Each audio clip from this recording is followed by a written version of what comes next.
IPL ಹಂಗಾಮೆ, cricket ಹಬ್ಬವೋ ಅಥವಾ ಜನಸಾಮಾನ್ಯರ ಸುಲಿಗೆಯೋ? ಮುಖವಾಡ ಮೀಡಿಯಾ ವಿಶೇಷ ತನಿಖಾ ವರದಿ. ಇದು ಮುಖವಾಡ ಮೀಡಿಯಾ.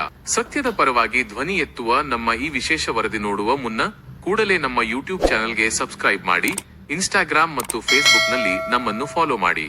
ಸತ್ಯವನ್ನು ಜನರಿಗೆ ತಲುಪಿಸುವ ನಮ್ಮ ಈ ಹೋರಾಟಕ್ಕೆ ನಿಮ್ಮ ಬೆಂಬಲವಿರಲಿ.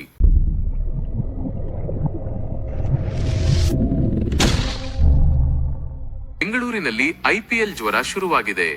ಮಾರ್ಚ್ 28ರಿಂದ ಚಿನ್ನಸ್ವಾಮಿ ಮೈದಾನದಲ್ಲಿ ಸಿಕ್ಸರ್ ಬೌಂಡರಿಗಳ ಮಳೆ ಸುರಿಯಲಿದೆ. ಹೌದು, ಇದು ಕೋಟಿ ಕೋಟಿ ಹಣ ಹರಿಯುವ ಕ್ರಿಕೆಟ್ ಹಬ್ಬ. ಆದರೆ ಈ ಸಂಭ್ರಮದ ಹಿಂದಿರುವ ಕರಾಳ ಮುಖವಾಡಗಳ ಬಗ್ಗೆ ನಿಮಗೆ ಗೊತ್ತಾ? ಮುಖವಾಡ ಕಳಚುವ ಸಮಯ, ವ್ಯವಸ್ಥೆಯ ಕಠಿಣ ಪ್ರಶ್ನೆಗಳು. 1. ಟಿಕೆಟ್ ಬ್ಲಾಕ್ ದಂಧೆ ಮತ್ತು ಆನ್ಲೈನ್ ಮಾಫಿಯಾ. ಕೇವಲ ಆನ್ಲೈನ್ ಟಿಕೆಟ್ ಎನ್ನುವ ನಿಯಮ ತಂದಿರುವುದು ಸಾಮಾನ್ಯ ಜನರಿಗಾಗಿಯೇ ಅಥವಾ ದೊಡ್ಡ ಕಂಪನಿಗಳ ಕಮಿಷನ್ ದಂಧೆಗಾಗಿಯೇ? ಕ್ಯೂಆರ್ ಕೋಡ್ ಆಕ್ಟಿವೇಟ್ ಆಗುವ ಮೊದಲೇ ಬ್ಲಾಕ್ ಮಾರ್ಕೆಟ್ನಲ್ಲಿ ಸಾವಿರಾರು ರೂಪಾಯಿಗಳಿಗೆ ಟಿಕೆಟ್ಗಳು ಹೇಗೆ ಮಾರಾಟವಾಗುತ್ತವೆ?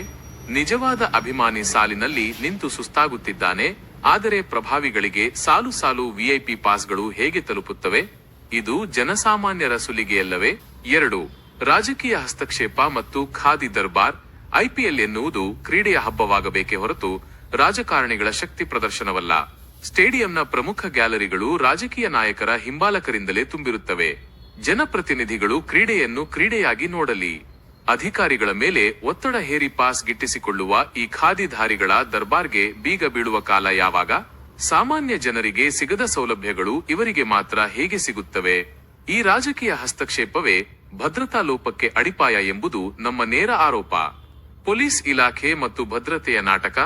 ಗೇಟ್ ನಿಯಮದ ಹೆಸರಲ್ಲಿ ಪಂದ್ಯಕ್ಕೆ 4 ಗಂಟೆ ಮೊದಲು ಬನ್ನಿ ಎನ್ನುವ ಪೊಲೀಸ್ ಇಲಾಖೆ, ಬಿಸಿಲಿನಲ್ಲಿ ನಿಲ್ಲುವ ಅಭಿಮಾನಿಗಳಿಗೆ ಕುಡಿಯುವ ನೀರು ಮತ್ತು ಕನಿಷ್ಠ ಸೌಲಭ್ಯಗಳ ಬಗ್ಗೆ ಮೌನವೇಕೆ? ಕಳೆದ ವರ್ಷದ ಭದ್ರತಾ ಲೋಪಗಳಿಂದ ಇಲಾಖೆ ಪಾಠ ಕಲಿತಿದೆಯೇ? ಕೇವಲ ಸಾಮಾನ್ಯರ ಬ್ಯಾಗ್ ತಪಾಸಣೆ ಮಾಡುವುದು ಭದ್ರತೆಯಲ್ಲ. ವಿಐಪಿ ಗೇಟ್ಗಳ ಮೂಲಕ ನಡೆಯುವ ಅನಧಿಕೃತ ಪ್ರವೇಶಗಳಿಗೆ ಮೊದಲು ಬ್ರೇಕ್ ಹಾಕಬೇಕಿದೆ. ಬೆಟ್ಟಿಂಗ್ ಭೂತ, ಯುವಜನತೆಯ ನಾಶ. ಐಪಿಎಲ್ ಬಂತೆಂದರೆ ಸಾಕು ಗಲ್ಲಿಗಳಲ್ಲಿ ಬೆಟ್ಟಿಂಗ್ ದಂಧೆ ರಾಜಾರೋಷವಾಗಿ ನಡೆಯುತ್ತಿದೆ. ಆನ್ಲೈನ್ ಆಪ್ಗಳ ಹೆಸರಲ್ಲಿ ನಡೆಯುವ ಈ ಜೂಜಾಟಕ್ಕೆ ಕಡಿವಾಣ ಹಾಕುವವರು ಯಾರು? ಲಕ್ಷಾಂತರ ಯುವಕರು ಈ ಬೆಟ್ಟಿಂಗ್ ಜಾಲಕ್ಕೆ ಬಿದ್ದು ಜೀವನ ಹಾಳು ಮಾಡಿಕೊಳ್ಳುತ್ತಿದ್ದಾರೆ. ಈ ಮಾಫಿಯಾದ ಹಿಂದೆ ಯಾರ ಕೈವಾಡವಿದೆ? ಮುಖವಾಡ ಮೀಡಿಯಾ ಈ ಬಗ್ಗೆ ತನಿಖೆ ಮುಂದುವರಿಸಲಿದೆ. ಮುಖವಾಡ ಮೀಡಿಯಾ ಪಂಚ್. ಕ್ರಿಕೆಟ್ ಪ್ರೇಮ ಬೆಂಗಳೂರಿಗರ ರಕ್ತದಲ್ಲಿದೆ. ಆದರೆ ಆ ಪ್ರೇಮವನ್ನು ಬಂಡವಾಳ ಮಾಡಿಕೊಂಡು ಜನಸಾಮಾನ್ಯರನ್ನು ಸತಾಯಿಸುವ ವ್ಯವಸ್ಥೆಯ ಮುಖವಾಡ ಕಳಚಬೇಕಿದೆ. ರಾಜಕಾರಣಿಗಳು ಮತ್ತು ಅಧಿಕಾರಿಗಳು ಈ ಬಾರಿ ಕ್ರೀಡೆಯನ್ನು ರಾಜಕೀಯ ಮತ್ತು ಮಾಫಿಯಾ ಮುಕ್ತವಾಗಿಡಲು ಸಹಕರಿಸಲಿ. ಐಪಿಎಲ್ ಕ್ರೀಡಾ ಹಬ್ಬವೋ ಅಥವಾ ಕಾರ್ಪೊರೇಟ್ ಮಾಯಾಜಾಲವೋ?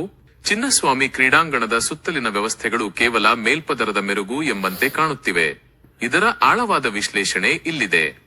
1. ಟಿಕೆಟ್ ದಂಧೆ, ಡಿಜಿಟಲ್ ಪಾರದರ್ಶಕತೆ ಎಲ್ಲಿ? ಆನ್ಲೈನ್ ಟಿಕೆಟ್ ವ್ಯವಸ್ಥೆ ತಂದಿರುವುದು ಸಾಲುಗಟ್ಟಿ ನಿಲ್ಲುವುದನ್ನು ತಪ್ಪಿಸಲು ಎನ್ನಲಾಗುತ್ತದೆಯಾದರೂ ಸೆಕೆಂಡುಗಳಲ್ಲಿ ಸೋಲ್ಡ್ ಔಟ್ ಆಗುವ ಟಿಕೆಟ್ಗಳು ನಂತರ ಕಪ್ಪು ಮಾರುಕಟ್ಟೆಯಲ್ಲಿ 10ರಷ್ಟು ಬೆಲೆಗೆ ಹೇಗೆ ಸಿಗುತ್ತವೆ?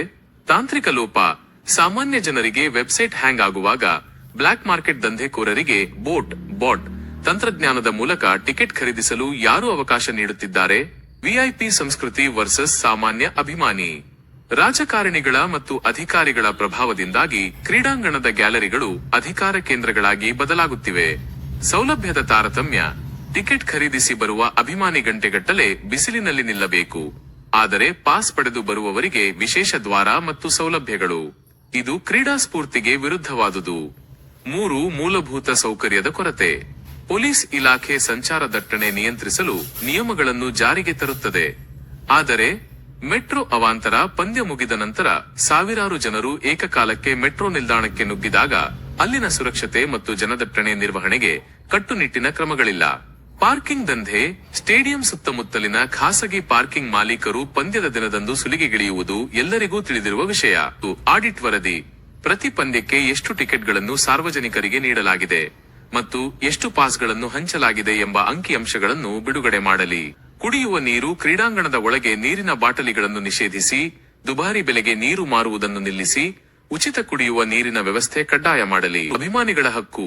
ಪಂದ್ಯ ಮುಗಿದ ನಂತರ ಮಹಿಳೆಯರು ಮತ್ತು ಮಕ್ಕಳ ಸುರಕ್ಷಿತ ಪ್ರಯಾಣಕ್ಕೆ ವಿಶೇಷ ಬಸ್ ವ್ಯವಸ್ಥೆ ಕಲ್ಪಿಸಲಾಗಿದೆಯೇ? ಕ್ರಿಕೆಟ್ ಅಭಿಮಾನಿಗಳ ಬೆವರಿನ ಹಣದಿಂದ ನಡೆಯುವ ಈ ಆಟದಲ್ಲಿ ಆ ಅಭಿಮಾನಿಯೇ ಮೂಲೆಗುಂಪಾಗಬಾರದು. ನಿಮ್ಮ ಅಭಿಪ್ರಾಯವೇನು?